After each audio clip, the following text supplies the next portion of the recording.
Bom dia, hoje quarta-feira, 20 de abril. Estamos dando início a mais uma reunião matinal.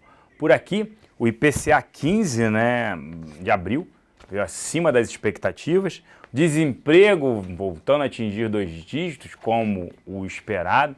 Esse ano deve fechar o ano aí na casa de 11% de desemprego. Ano que vem fala-se em 13%, né? Isso porque muita gente, não só a pergunta, em relação ao desemprego, se está desempregado ou não, é se nos últimos 30 dias você procurou trabalho, e também você tem um número maior de empresas demitindo e mais gente começa a procurar emprego, porque a renda foi corroída pela inflação. Além disso, tem a lei de diretrizes orçamentárias e também senadores ali solicitando a PEC para novas eleições, dado esse emaranhado. Fora isso, a Dilma falando que vai para ONU e lá utilizará a ONU como palanque eleitoral, falando de golpe novamente. Impressionante isso. Lá fora, indicadores ruins na Europa, fala do presidente do banco, do Japão, e eleições nos Estados Unidos, onde Donald Trump e Hillary Clinton foram os vencedores em Nova York. Para falar sobre tudo isso, Gustavo Cruz. Bom dia, Gustavo. Ótimo dia, Celso. Bom dia a todos. Pois é, Donald Trump e a Hillary novamente confirmando seu favoritismo e vencendo as eleições, as prévias no estado de Nova York, estado do Trump e também estado por onde a Hillary Clinton é senadora há 2 mandatos. Então eles já eram favoritos lá, mas venceram numa margem ainda maior, o que deixa cada vez mais próximo a disputa entre os dois para as eleições no segundo semestre desse ano nos Estados Unidos. A gente também teve no exterior 2 pontos que estão puxando para baixo as bolsas, puxaram para baixo as bolsas na Ásia e estão puxando as bolsas na Europa e os futuros de Nova York. Um é novamente uma fraqueza nos preços de petróleo, depois da não realização de um acordo numa reunião de Doha no final de semana. Então os preços de petróleo novamente recuam para o patamar próximo de $40 por barril.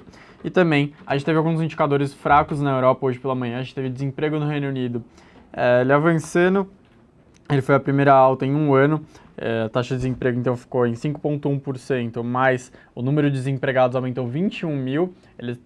Os desempregados estavam cada vez mais em queda e reforçando a expectativa de que a economia do Reino Unido estava se recuperando mais breve do que o esperado, mas foi um dado interrompendo esse otimismo na região. Outro indicador ruim veio da Alemanha, onde o índice de preço ao produtor, o PPI, ele teve a maior queda anual, ou seja, na comparação do mesmo mês contra o mês do ano anterior, em 6 anos, queda de 3,1%, deflação sempre um risco na Europa. Então, toda vez que a gente tem dados de inflação, o mercado presta um pouco mais de atenção e, infelizmente, os dados de inflação na Europa estão demorando muito para recuperar. Na comparação mensal ficou estável, mas ainda assim foi menos do que o 0,1% de alta aguardado pelo mercado. Então, a gente teve vários pontos ruins puxando para baixo as bolsas. E ainda de destaque, no Japão a gente teve os dados de balanço comercial, veio pior do que o esperado. Era esperado 880 bilhões de ienes, foi 755, mas o ponto crítico, o ponto bem negativo destacado foram as exportações, recuando 6,8% em março, 6º mês seguido de queda, 6º mês que leva alguma autoridade a ter que se pronunciar após os dados de balança, por serem muito ruins. E dessa vez quem se pronunciou foi o presidente do Banco do Japão, o Kuroda, que falou que novamente eles não vão hesitar em tomar mais medidas de afrouxamento monetário para levar a meta de inflação levar a inflação próximo da sua meta de 2%. Ontem foi o ministro das Finanças, hoje foi o presidente do Banco do Japão. Indo para a parte doméstica, 2 indicadores, novidade, depois de várias semanas a gente sempre tendo que destacar a parte política, hoje não. Hoje o destaque fica com os indicadores divulgados pela manhã. Um foi o dado de inflação de abril do IPCA 15, alta de 0,51%, aguardado era 0,47%, então veio um pouco maior do que o esperado. Com isso, o IPCA já está em 3,32%, abaixo sim dos 4,61% que estava no mesmo período do ano passado, mas já está bem próximo novamente do centro da meta de 4,5% no acumulado do ano. Nos últimos 12 meses, o acumulado já está em 9,34%, recuou um pouquinho na comparação com o IPCA 15 de março.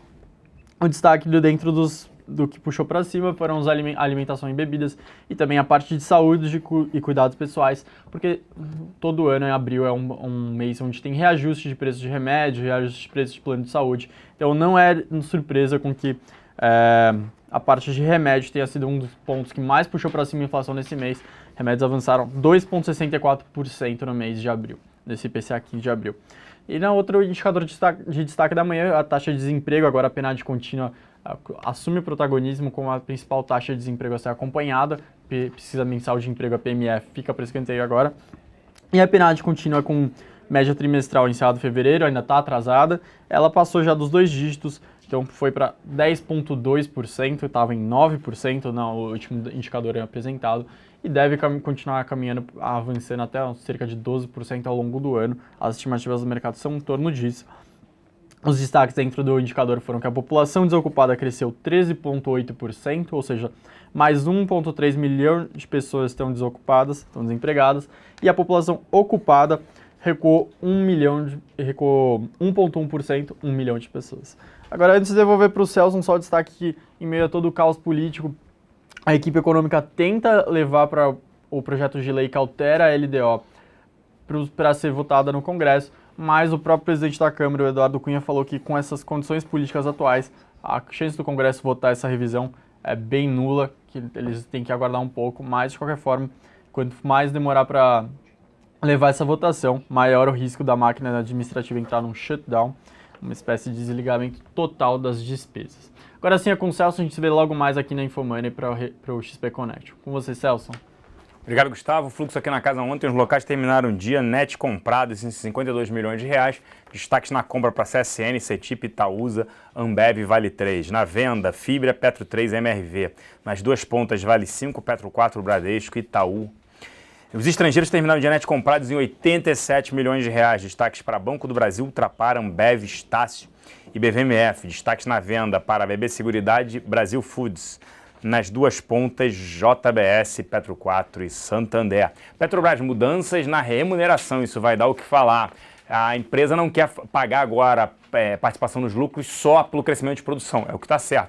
Vai sim pagar pelos resultados econômicos, né? Quando tiver prejuízo não faz sentido algum pagar, né, bonificação por um resultado pior do que as expectativas. Pelo menos na parte financeira, a empresa vem tentando realizar mudanças, o Bendini e o seu CFO. Hoje a situação segue extremamente complicada. A empresa precisa urgente de aumento de capital e a companhia está preocupada com as postas no mercado de derivativos que ela não vai conseguir pagar, o que aprofunda sim a sua crise. A gente segue recomendando que fique fora do ativo.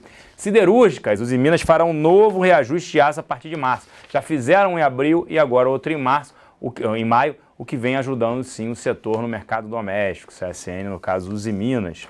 Vale destaque também para a CSN, né, a informação ali do valor que ela recebeu oferta para a fusão do porto, né, de Sepetiba, Tecon, com um terminal de contêineres de Paranaguá. Tem de ser interessante, que torna assim maior, uma empresa maior. A prévia operacional da MRV também saiu, está no nosso relatório matinal. E vale destaque para a nossa mesa de aluguel, destaques para BR Malls, Vale 5, CSN e Gerdau, GGBR 4. Vou ficando por aqui, mas lembrando que a partir de 11h30 nós temos o nosso XP Connection para falar sobre política, qual é o próximo passo, o andamento, Senado, votação, tudo isso. Então um grande abraço, uma excelente quarta-feira a todos e até daqui a pouco. Lembrando que amanhã é feriado. Até lá.